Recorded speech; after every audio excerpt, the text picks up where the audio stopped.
Sejam muito bem-vindos ao primeiríssimo IntegraCast. A gente vai estar sendo os hosts aqui, verdade. Eu e o Denner. A gente vem lá do Roy Hunters. Nova contratação do Grupo Boticário. Exatamente, estamos emprestados aqui para cuidar um pouquinho desse primeiro episódio do IntegraCast, que vai ser aí o seu podcast de varejista para varejista. Então, hoje a gente está gravando aqui da Beauty Fair, que é a maior feira de beleza da América Latina. Impressionante, chegamos aqui e ficamos impressionados. Gigantesco, bizarramente maravilhosa.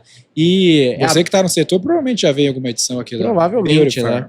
18ª edição. Então hoje a gente está aqui gravando. Do estúdio do Grupo Boticário, dentro da Beauty Fair. Exatamente. E é bem importante a gente falar aqui para vocês que estão nos ouvindo nesse primeiríssimo episódio, que a gente vai ter esses episódios aqui do IntegraCast quinzenalmente, às terças-feiras. Você vai ter episódios aqui do IntegraCast terça falando sim, sobre... terça não. Terça sim, terça não. Terça sim, terça não. Exatamente. No Spotify e no YouTube, né? Spotify, YouTube, e sigam lá. Todas as redes sociais vão estar na descrição aqui do episódio. Você deve estar nos ouvindo, vai ter a descrição ali. Se você estiver vendo no YouTube, também vai ter na descrição todas as redes sociais do podcast IntegraCast. E a gente está aqui hoje, então, com o Daniel, a Paulinha e o Camacho. Sejam muito bem-vindos, o pessoal do Grupo Boticário aqui. Por favor, se apresentem. Nossa seleção do Grupo Boticário aí, se vocês puderem se apresentar para quem está nos ouvindo. Vamos começar pela Paulinha, né? Por favor, dá umas primeiras. Olá, pessoal, tudo bem? É um prazer estar aqui hoje. Eu sou a Paula, eu sou gerente de canais, perfumaria e loja de departamento do B2B no Boticário. Vou passar a palavra agora para o Camacho. É isso aí. Eu sou o diretor comercial do grupo, estou aqui há 2 anos e meio, a gente construindo essa bela história aí, junto também com o canal de perfumarias. Né? Legal. Eu sou o Daniel, estou no grupo há quase 10 anos agora, 9 anos e pouco. Legal. Sou diretor executivo de o que a gente chama de soluções digitais para o varejo e a gente vai, acho que, explicar isso ao longo do podcast, o que é isso. Muito bom. Vamos puxar uma primeira pergunta aqui, um primeiro case. Legal. Né?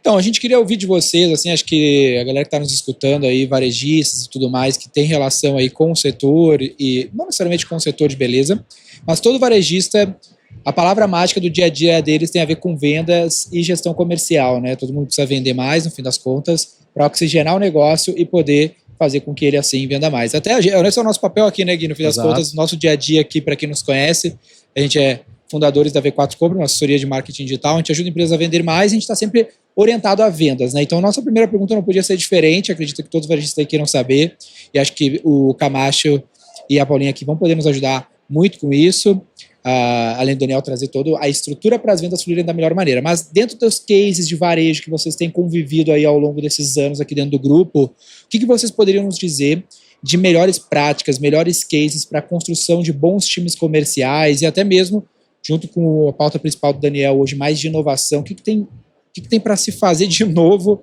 para conseguir construir times que performem melhor? A gente vê várias palavras aí como o Omnichannel, como é que a gente usa o WhatsApp, a internet e tudo mais para vender mais. Em linhas gerais, o que vocês estão vendo de melhor case para o varejo poder gerir melhor times comerciais e tirar mais vendas aí dos seus respectivos pontos de venda, que o Boticário hoje tem relação com mais de 70 mil pontos de vendas por todo o Brasil? Então, na prática, os aprendizados que vocês têm podem ser traduzidos como aprendizados para a galera que está começando também, né? Então, complementei aqui um pouco, mas vamos falar um pouco desses cases, dessa visão aqui de vendas, times comerciais. Perfeito. Acho que, assim, primeira coisa, não tem uma bala de prata, né? Não tem uma fórmula mágica, assim, que a gente implementa e fala isso. Acho que uma característica comum que a gente está vendo agora, né, e a gente vem trabalhando isso muito, muito internamente aqui dentro do nosso time, é a necessidade de adaptação. Legal. Né?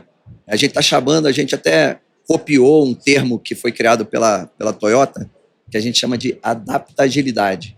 Legal. Né? O que é adaptagilidade? Essa necessidade de adaptação que não é nova, que vem desde a época de Darwin, né? A necessidade de se adaptar ao meio ambiente, só que agora numa necessidade de velocidade muito maior. Não basta mais só se adaptar, a gente tem que se adaptar rapidamente. Então, respondendo a sua pergunta, Dani, quando se fala, poxa, o que a gente precisa fazer, o que o varejista, do ponto de vista comercial, do ponto de vista de varejista, primeira coisa é estar atento ao mercado, estar se adaptando rapidamente, né? Como eu falei, não só se adaptando, mas se adaptando rapidamente, para se incorporar até toda essa mudança de comportamento do consumidor que existe. Legal. A parte durante o período de pandemia, a gente teve uma uma velocidade maior nessas mudanças, né? Uhum. E do comportamento do consumidor. Obviamente, as empresas tiveram que se adaptar a esse modelo, os varejistas também. Então, eu acho que esse é um primeiro ponto. E o Grupo Boticário é uma referência nisso. Eu estou aqui há 2 anos e meio, pouquíssimo tempo, já vi várias mudanças acontecendo, né? O nosso CEO e o vice-presidente do nosso conselho, ele sempre fala que time que está ganhando se mexe sim, né? Sim. Então, a gente é uma empresa que vive sempre de inovação, de mudança, mesmo quando as coisas estão indo bem. Então, eu acho que o nome do jogo agora é a gente se adaptar rapidamente a essas mudanças que o mercado vão impondo. Esse é o segredo, eu acho que para o sucesso, tanto das equipes comerciais quanto dos varejistas. Né? Tem alguma história, Paula, por exemplo, que você consiga dar para trazer um pouco mais de exemplos aqui mesmo nessa frente de vendas e construção e controle de times de vendas? Eu acho que um dos modelos muito diferentes que a gente tem utilizado aqui no B2B, pensando sempre no consumidor e no varejo, é a visão por canal e por região. Então, aqui dentro do B2B, a gente tem os gerentes de canais. Então, por exemplo, eu olho perfumaria, loja de departamento.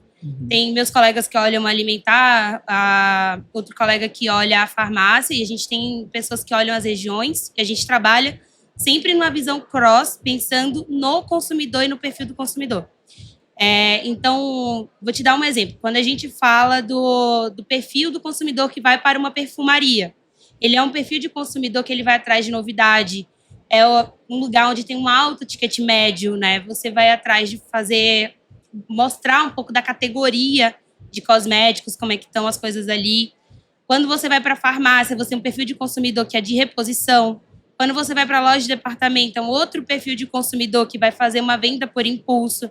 Então, tudo que a gente faz aqui no Grupo Boticário, a gente sempre pensa no consumidor. E a gente vai ajustando toda a nossa estrutura em prol disso, assim, né? Então, a gente tem uma estrutura de distribuição pensando na necessidade desse varejo.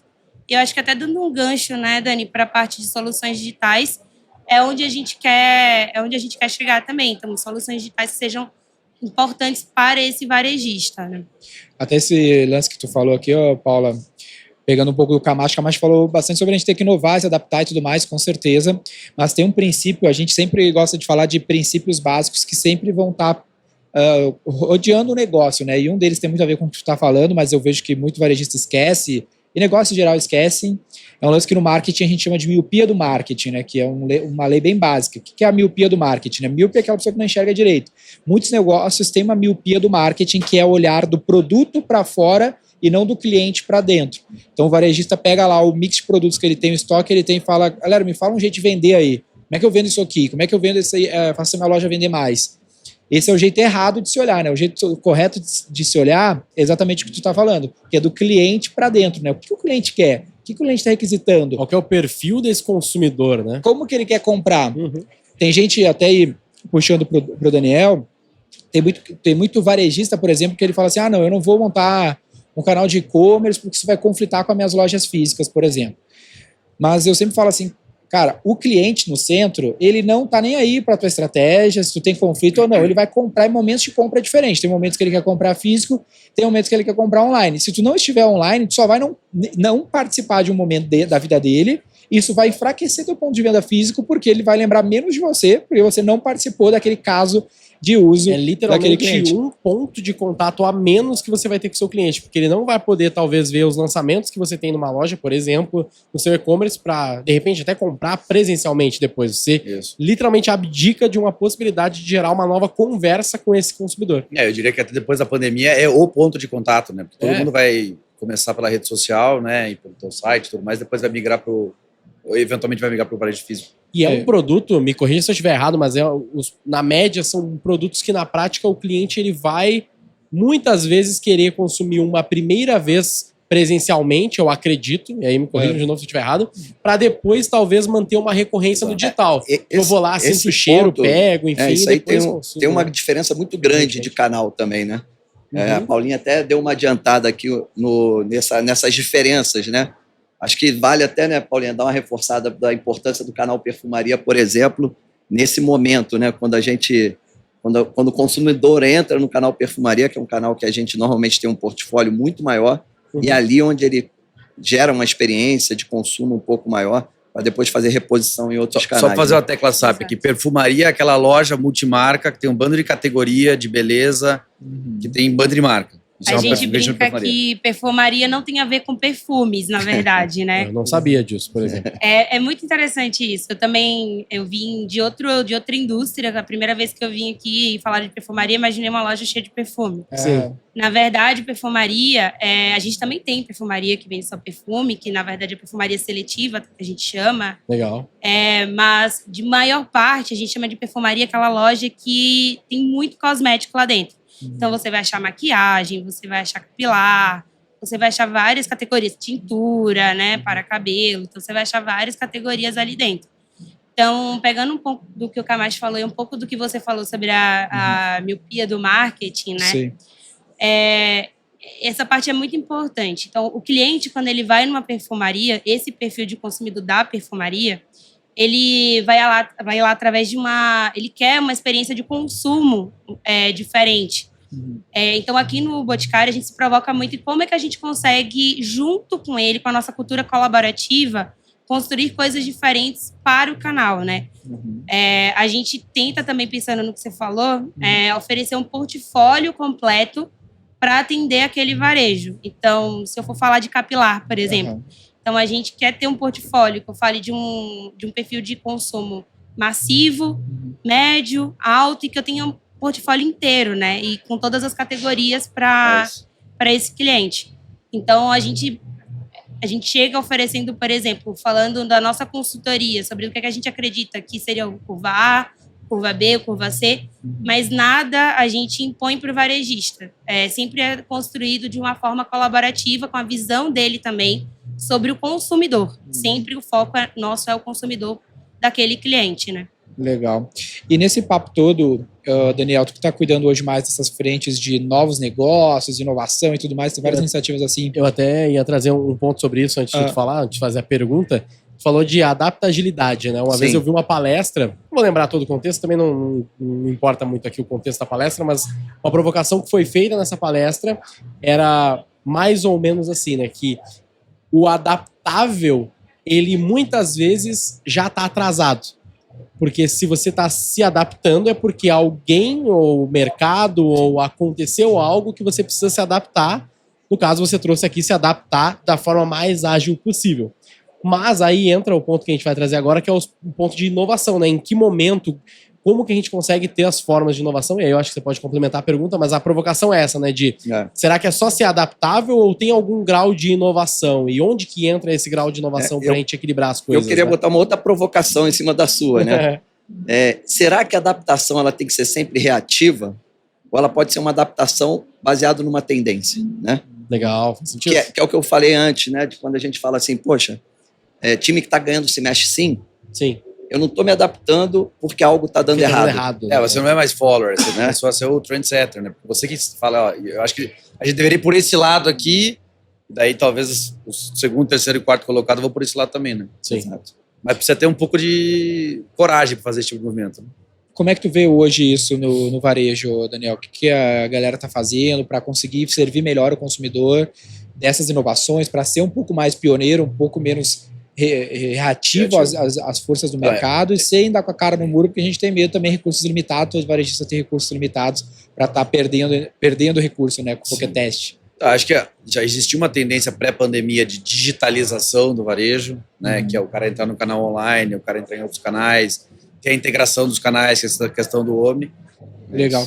Hoje, por exemplo, no Grupo Boticário, o e-commerce e o digital já é uma realidade relevante, assim, para os outros varejistas que têm loja tanto quanto vocês? Demais. A gente, na verdade, teve, entre aspas, uma visão e uma sorte ao mesmo tempo, porque a gente tinha acabado de comprar a Beleza na Web, pré-pandemia, né, que é o maior e-commerce, né, e marketplace de beleza do mercado. E na pandemia, onde os canais físicos tinham muita restrição, né, ou alguns estavam até 100%, a gente chegou a fechar 100% das lojas físicas durante algum período na pandemia. E o que fez a gente, né, continuar foi que a gente tinha outros canais, canal de venda direta, o canal de online e tudo mais, mas hoje o online representa uma parte bastante relevante não só como canal no qual se faz a compra, mas no canal no qual se inicia a compra. Então, toda a questão de pesquisa e tudo mais é muito mais feita no online, né?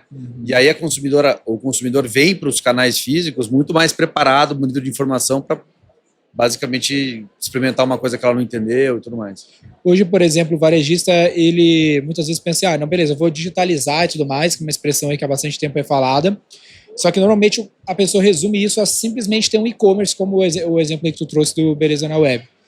Mas é só isso, né? Por exemplo, não tem uns cases que vocês tenham visto de WhatsApp, por exemplo, Não, mais um O2O, de levar do online para o offline, não simplesmente fazer a transação pura e simples no online? Eu diria que assim, o case o e-commerce é uma coisa que você deveria ter feito talvez uns 10 anos atrás, né? Sei.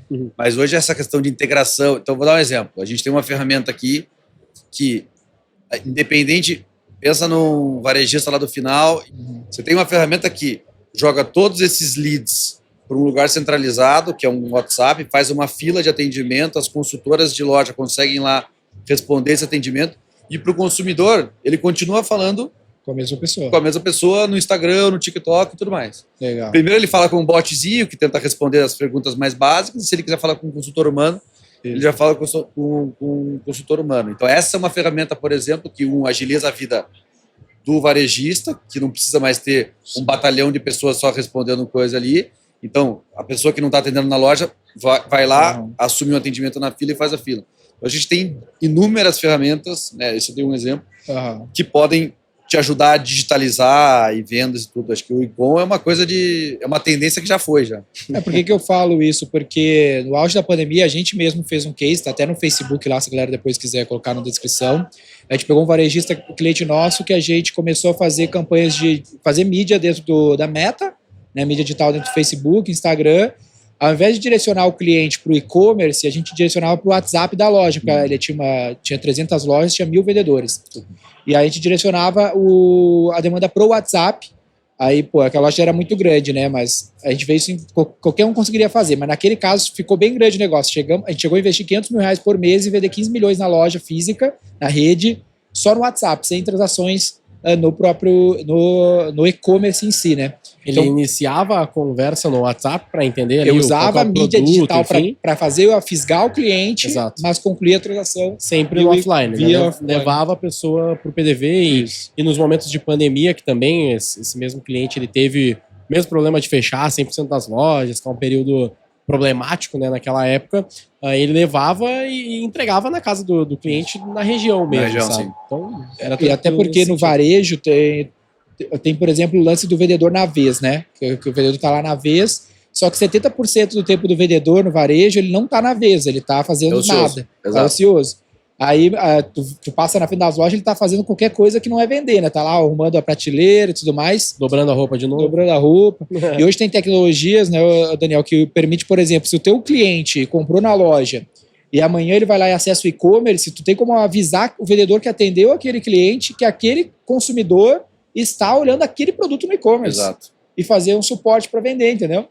Isso que você está falando é muito legal e assim, e vale para todo o varejo e diferentes canais também, porque você tem grandes redes varejistas de departamento, por exemplo, que tem a venda por WhatsApp extremamente institucional já, né? Então você tem inclusive um vendedor para atender esse canal que é o WhatsApp, esse contato com o varejo. E é muito engraçado porque a gente fazendo rota o tempo inteiro, eu também vejo um pequeno varejista que faz exatamente o que o Guilherme falou. Então, ele não tem, talvez, a ferramenta mais adequada, mais institucional, mas isso acontece de maneira muito orgânica. Principalmente, inclusive, em cosméticos, onde normalmente eles querem muita atenção, dicas, né? Saber qual é o melhor produto, contar qual é a dificuldade que ele está enfrentando. E é uma coisa que tem um termo no grupo que a gente chama gastar sola de sapato, né? Sim. E gastando sola de sapato, a gente vê isso muito acontecendo assim no varejo, do pequenininho ao grande, né? E quando a gente fala, Daniel, dessa parte das ferramentas, pelo que eu entendo, vocês criaram, então, uma solução que vocês têm ali diversas ferramentas que vocês vão poder indicar e oferecer para as empresas que fazem parte do grupo. Isso. É mais ou menos isso? Como é que funciona? Então, a gente já faz isso com franqueado há muitas décadas, né? A gente vai lá, tem ferramentas que, no caso dos franqueados, são ferramentas obrigatórias, E tem ferramentas que são soluções que a gente dá a opcionalidade dele usar ou não usar. São recomendadas. Recomendadas. Então, o que a gente fez foi transferir esse know-how para os outros varejistas dentro do grupo, e o grupo tem um ecossistema hoje que tem diversos varejistas. Você tem farmácia, você tem loja de departamento, você tem varejo alimentar, você tem distribuidor. Então, trouxe esse stack adaptado para cada um desses canais diferentes. Por exemplo, o PDV, que é a solução de ponto de venda, não é a mesma coisa para uma perfumaria e para uma farmácia. Sim. Porque você tem, né, portfólio diferente e tudo mais. Então, a gente teve que adaptar cada uma dessas realidades aqui, mas o objetivo é você vir com um pacote, de novo, recomendado, que traga tanto mais resultado em termos de venda, quanto um melhor controle, uma melhor gestão desse varejista. Porque no final o que a gente quer fazer é com que esse varejista prospere e venda mais, e por consequência, né, a gente também venda mais para ele. E é legal que existe uma curadoria que vocês vão fazer, porque hoje em dia, até a gente mesmo, assim, olhando para o lado do marketing, qualquer tipo de plataforma que a gente estiver pensando, existem inúmeras soluções. Então, se a gente for pensar em sistema de gerenciamento de relacionamento com clientes, os famosos CRMs, tem, sei lá, a gente conseguiria citar dezenas aqui, diferentes, para diferentes tipos, diferentes tamanhos, diferentes formatos. Então, é difícil a gente conseguir, muitas vezes, sem ter ali uma referência, escolher essas ferramentas. Vocês servem também como essa curadoria para os pontos de vendas e para os parceiros, né? Exato. Então, assim, a gente aprendeu também, né, sempre dando o exemplo dos franqueados. Tem franqueado que tem uma loja, tem franqueado que tem 100 lojas. Perfeito. Não é a mesma solução tecnológica para os dois. Então, por exemplo, pacote de internet é uma coisa muito básica. O cara de 100 lojas tem que ter uma conexão dedicada e tudo mais. O cara de uma loja pode ter uma coisa um pouco menor. Por quê? Porque não cabe no PNL dele fazer ter um link dedicado. Então, a gente, transpondo para cá, a gente tem esse cardápio adaptado também ao tamanho e ao nível, né, de sofisticação desse cliente. Faz sentido. A gente consegue fazer essa curadoria, porque a gente tem 45 anos de experiência, né, até mais, né, na rede de franquias, gerindo varejos que são parecidos, porque o varejo de cosmético, né, parecidos com os canais que a gente tem agora dentro do B2B. E a gente pensa muito mais como uma plataforma de solução do que como solução proprietária. A gente tem, né, desenvolvedores de tecnologia para fazer soluções in-house, mas não necessariamente todas as minhas soluções têm que ser próprias. Sim. Né? Então, como eu não sou um vendedor, eu não sou uma empresa que faz software para vender software. Então, eu posso achar o melhor cardápio de soluções e prover para esse meu franqueado, para esse meu distribuidor, para esse meu varejista, né, sem nenhum conflito de interesse, com o único intuito de solucionador dele. Daniel, essa iniciativa aqui é o que o grupo está chamando de varejo integrado, e a gente quer falar um pouco mais disso até no próximo episódio que a gente vai publicar num outro feed aqui, turma, do Roy Hunters, que é o podcast que a gente tem da V4 Company lá, onde tem 200 episódios. A gente vai fazer uma parte 2 desse episódio no Roy Hunters, que vocês podem ouvir junto com a gente lá também. Mas antes da gente pular para esse segundo episódio, eu quero continuar aqui com a turma falando de um outro elemento que eu acho que é importante, principalmente para um primeiro episódio aqui do IntegraCast, Gui, que é, pegando esse gancho do Daniel, tem uma série de stacks, né, que a gente está chamando aqui. Stacks são essas possíveis tecnologias. CRM tem um monte de ferramentas. Putz, velho, tudo que é ferramenta, eu citei aqui algumas mais ou menos como é que funcionam, mas um lance que eu acredito, quero ver a opinião de vocês, é que antes de escolher a stack, até dentro do próprio projeto aqui do Varejo Integrado, né, Daniel, tem infinitas opções, mas antes o cara selecionar qual opção ele quer, mais importante do que a ferramenta em si é ter uma bela estratégia para escolher a ferramenta que vai funcionar, porque dentro do CRM, por exemplo, vai ter 2 CRMs que vão vir na cabeça de vocês, que vocês vão falar, os 2 são bons, mas vai depender de qual estratégia que o negócio está querendo seguir. Só que muitos negócios também não conseguem ter uma estratégia muito clara porque não dominam muito bem seus indicadores, seus KPIs ali e tudo mais, indicadores estratégicos, né? E aí tem aquela velha máxima de quem não mede não gerencia. E tem muita gente que acha que tem clareza dos indicadores, a gente deve estar falando ali em off sobre alguns indicadores, que eu acho que para esse primeiro episódio era legal a gente falar sobre o que vocês entendem que são os principais indicadores. A gente gosta bastante disso, né? A gente publicou um livro que chama Cientista do Marketing Digital, então a gente bate bastante no aspecto de indicadores. E para um primeiro episódio, acho que seria legal a gente ter isso na mente de todo mundo que nos escuta aqui. Quais são os indicadores mais importantes para a galera saber se vai entregar um resultado relevante, para poder saber se escolher o software X ou Y vai interferir nesse respectivo melhor indicador no ponto de vista de todos nós aqui? Falar lá do quadrante. Então, eu vou falar do jeito macro que o grupo olha o resultado. Tá. Eu acho que talvez é uma quebra de paradigma. A gente tem 4 dimensões do resultado. Tem a dimensão financeira, que acho que talvez é a mais conhecida, receita, custo, resultado. Tem uma dimensão de indicadores de consumidor, NPS, a satisfação que a gente tem dos vários consumidores. Tem uma terceira dimensão, que é a satisfação do colaborador. E tem uma quarta dimensão, né, que são indicadores de ESG, então sustentabilidade, governança, né, e tudo mais. Nenhuma dimensão é mais importante do que a outra. Então a gente nunca vai fazer resultado financeiro comprometendo satisfação de consumidor. Então essa é uma regra geral das 4 coisas. E aí dentro desses clusters você tem, claro, indicadores mais específicos, né, e tudo mais dentro do. E eu acho que eles vêm. Para mim, acho que a teoria de indicador é assim: você deveria ir adaptando os teus indicadores para a evolução do teu negócio. Então, por exemplo, o jeito que a DRE do grupo é hoje é completamente diferente do que ela era 3 anos atrás. E a gente fica toda hora mudando.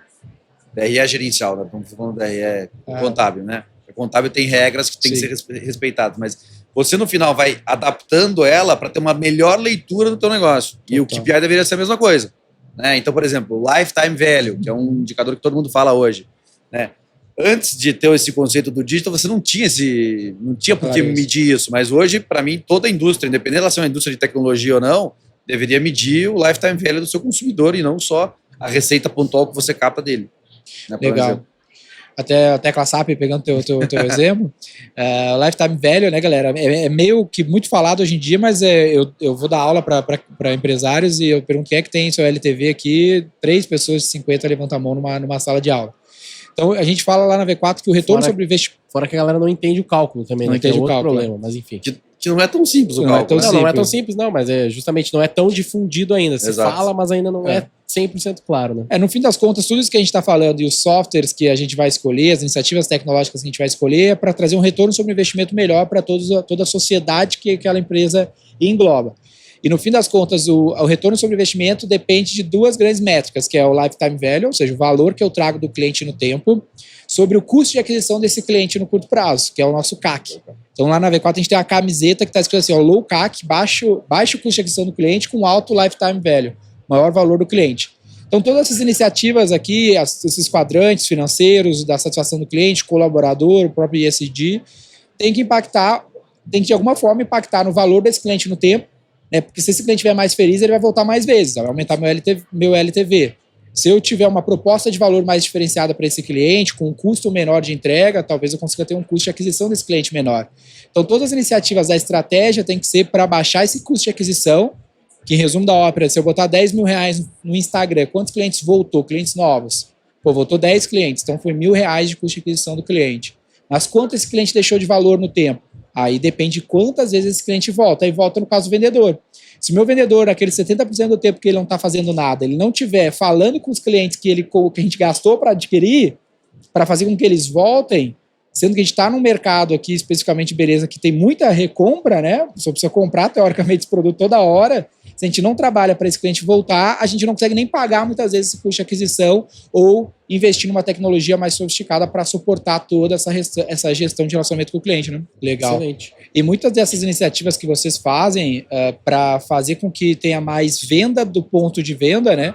No fim das contas, o sell-out na indústria, né? Ou seja, a tecnologia, eu preciso prover uma tecnologia melhor, uma boa prática melhor. É tudo pensando, no fim das contas, para que esse cliente B2B consiga ter mais sucesso com os produtos e consiga comprar melhor. Acho que essa é uma coisa que a gente aprendeu com a nossa cultura. A gente nasceu B2C, sim, com um canal de franqueados. Sim. Né? Então a gente sempre leu a ponta. O nosso principal indicador lá é sell-out. Uhum. Entendeu? Mas você tem o sell-in também, que é quanto a indústria vende para o franqueado. Mas se o franqueado não vende na ponta, eu tenho um problema. Isso. A gente sempre se leu pelo sell-out. A gente trouxe essa mesma mentalidade aqui para o B2B. Que na verdade tem mais pontas, né? Porque eu tenho sell-in, sell-through, daí o sell-out. Sim, sim. A gente, é claro que é mais difícil ler o sell-out aqui, né? Porque eu tenho muitos PDVs diferentes, várias leituras e tudo mais, mas a gente é obcecado por isso. Já temos uma leitura ok, boa, e vamos melhorar ainda mais. Mas o intuito é fazer o quê? eu empurrar a coisa, que é a estratégia tradicional do B2B, só passa o problema de um lado para o outro. Sim. Quando eu puxo a coisa, que é o quê? Esse consumidor está puxando o sellout porque eu fiz um produto que é muito legal, com preço muito correto e tudo mais, a cadeia inteira tem que ganhar. Então, uma das frases máximas, né, nossa como grupo é: o ar que passa pela narina do franqueado é o ar que a gente respira. E a gente pensa da mesma forma como o B2B. Todo mundo, a proposta de valor tem que ser boa para todo mundo. Por isso que a gente tem parcerias de muito tempo, de novo falando franqueado. A idade média do nosso franqueado de colaboração com a gente é de 37 anos. Você tem franqueado, está na terceira geração já. Que legal. A mesma coisa que a gente quer fazer no B2B. Então, a gente não constrói parceria para ficar um ano com o cara, a gente constrói para ficar décadas. Legal demais. São valores que a gente adquiriu, né? Que já vem do grupo, valores antigos que a gente quer trazer para cá também, né? Então, quando a gente fala de até consumidor no centro, o B2B é um pensamento também de colocar o consumidor no centro, né? Uhum. Até 5 anos atrás, o Grupo Boticário não estava no B2B. B2B seria vender para outros varejistas que não são vocês mesmos. Né? Perfeito. Isso. Vender para uma farmácia, para perfumaria, que a Paulinha e o Dani explicou o que significa perfumaria, canais de supermercados. É o que você comentou antes, né? O meu consumidor ele vai lá na franquia, na loja, encontra o produto, vai no e-commerce, encontra o produto, vai na venda porta a porta, folhetinho, aquela venda do folhetinho, né? Sim. As meninas que vão dentro de casa. Vai na farmácia? Só que ela ia na farmácia e não encontrava. Ela ia no supermercado e não encontrava. Ela ia na perfumaria e não encontrava. E daí surgiu a necessidade da gente estar no B2B. Então, tudo começa lá com a visão do consumidor e depois entra em tudo isso que o Dani falou, da gente ir construindo. Assim, agora que eu estou no B2B, que eu estou cumprindo, né, todos os momentos de consumo, eu estou presente na vida desse consumidor.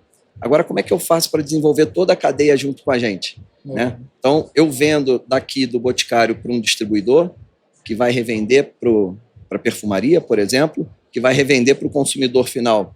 E como é que eu faço para desenvolver toda essa cadeia? Então, começa desde aqui do distribuidor, e aí, acho que aí cabe um outro programa também, né? A gente falar o que a gente faz para desenvolver esse distribuidor, que a gente está começando agora um programa de excelência baseado em 9 pilares para ajudar esse distribuidor a se profissionalizar e estar cada vez mais preparado. Tem o nosso varejista, que aí a gente entra com todas as soluções digitais para ajudar ele nessa profissionalização. Tem visões cada vez mais customizadas, né, de implementações de JBP, que são, a gente chama de Joint Business Plan, que são planos de longo prazo com esses varejistas. Legal. E essa visão do consumidor, né, de como é que eu consigo entregar para ele o que tem de melhor na hora certa, no local certo, enfim. Tem toda a cadeia e isso faz parte dos valores do grupo também, que o Dani já explicou. Linkando um pouco o que o Camacho está trazendo, né, e o que você estava falando de indicadores com o Dani, para você ter noção, a gente se preocupa muito com a gestão, que o cara tenha gestão boa dentro do ponto de venda dele, para que ele atenda o consumidor melhor, e que isso, obviamente, faz com que a gente, toda a indústria, venda mais. Então, eu acho que é uma cadeia que vai sendo construída. Tem um dos parceiros nossos, por exemplo, dentro do Pipe de soluções digitais, ele passa 2 dias falando de gestão. Então, ele oferece um curso de gestão para o varejo. Então, ele não fica lá vendendo a solução dele. Ele fala assim, cara, quais são os indicadores que são importantes para o seu negócio, para o seu canal? Como você pode gerir melhor o seu canal e o seu negócio? E, ao final de tudo isso, ele fala assim, obviamente que para isso eu tenho uma solução que vai te ajudar nessas dores. Legal. Mas o foco é que o varejo, ele se profissionalize cada vez mais na gestão dele para a gente atender o consumidor final. Legal. Acho que é muito difícil você prover... Pensa como varejista. O cara abriu uma loja de roupa. Ele é apaixonado por quê? Roupa? Loja de roupa. Ele não é apaixonado por software. Sim. Então, se você chega lá falando de software, ele vai falar assim, cara, eu quero que você fale de roupa. Você fala de roupa, dor de roupa. Só que para fazer isso, tem que ser um vendedor muito bom, né? Você tem que entender tanto do negócio do cara quanto o cara que faz aquilo há muitos anos. Sim. Acho que esse é um pouco do vendedor. E para quem tá nos ouvindo que é do varejo, né? Pô, mas eu não vendo software e tudo mais. Como é que eu aplico isso? No fim das contas, todo cliente ele vai comprar algo porque alguém mexeu no sistema de crenças. A gente fala disso muito quando a gente está falando de branding, né? Que o branding nada mais, a construção de marca nada mais do que é uma parte do sistema de crenças das pessoas, né? Eu brinco que A gente gravou um episódio sobre branding no Roy Hunters e eu comentei que um caso curioso, que eu estava lá em Porto Alegre e tinha um colaborador nosso que estava com o celular em cima da mesa e eu olhei, o protetor de tela dele era um jogador do Grêmio. Eu falei assim, caramba, o cara tem um jogador do Grêmio como protetor de tela do celular dele. Ó, quão apaixonado ele é por aquele time de futebol. Que tudo a ver com o sistema de crença, porque não tem nada a ver com ele na prática, né? Não é um cara que ele não conhece, de um time que ele não joga, mas o time de futebol é o exemplo perfeito de um sistema de crença. Alguém colocou na cabeça dele desde que ele era criança, que nem meu pai, que botou meu nome de Denner por causa do jogador que jogava no Grêmio, mesmo que ele não fosse gremista, ele era colorado, porque ele acreditava tanto naquela ideia. E quando a gente está vendendo, a gente está tendo que plantar algo nesse sistema de crença, parte do controle da narrativa que tem na cabeça do nosso cliente. A gente vai entrar mais profundo no ponto de vista das stacks, mas vocês entenderem aqui um pouco da base do negócio, das nossas ideias, mas a gente quer falar um pouco mais sobre o varejo integrado, essa iniciativa aí do Grupo Boticário, sobre quais tecnologias o seu varejo pode utilizar, que são uma curadoria do Grupo Boticário, para você escolher da melhor maneira. A gente vai dar sequência nessa parte 2 no Roy Hunters, que é o outro feed aqui, a gente vai encerrar esse primeiro episódio do nosso primeiro podcast aqui, né, Gui? Exatamente. Então, a gente finaliza aqui o IntegraCast agora e só dá um agradecimento aqui para a equipe de marketing do Grupo Boticário que nos ajudou a produzir todo esse podcast no meio da feira aqui da Beauty Fair, que, como a gente já falou, tá incrível. Esse episódio já vai ter saído ao fim da feira, né? Mas a gente está aqui agora, nesse momento, vendo essa maravilha. E também parceria com a V4, então confere lá a V4 Company, que a gente, aqui eu e o Denner, a gente é fundadores, e você pode conferir a V4, tanto quanto o Roy Hunters. A gente também tem a produção aqui da agência Halt e Pod 360, que estão também colaborando aí para entregar esse conteúdo de alto valor, que não é fácil, hein, turma? Fazer um podcast no meio de uma feira dessa aqui é bem complexo, bem desafiador. Os caras montaram rapidinho, a gente trocou as ideias e veio aqui fazer esse conteúdo para vocês. E como é o primeiro episódio, turma, entra nas redes sociais lá do Integra Varejo e comenta o que você quer saber mais, né? Pô, o Grupo Boticário aqui tem contato com mais de 70 mil pontos de venda do Brasil inteiro, então tem bastante informação importante aí que você pode usar a curadoria do grupo aí para descobrir. Basta você acessar as redes sociais aí do Integra Varejo, mandar sua mensagem falando, cara, quero saber sobre esse sistema, sobre essa tecnologia, sobre esse tipo de time, esse tipo de desafio. Porque a gente sabe que empreender aí no mundo todo não é um desafio simples, mas o empreendedor, a gente fala na V4 que é o herói da vida real. Você que toca um varejo, você move boa parte do nosso PIB e você é um herói por assumir esse peso aí nos seus ombros aí para o país que é tão importante. Exatamente. Algum recado final, pessoal? Só fortalecer o nome IntegraCast, né? Que a gente já deu uns 3 nomes aqui, né? Então acho que dá uma fortalecida. E aí varejista que ainda não, né? Que não visitou a feira e aí talvez vai ver só a mensagem ao final da feira, fica o convite aí para as próximas, para conhecer todos os lançamentos do Grupo Boticário.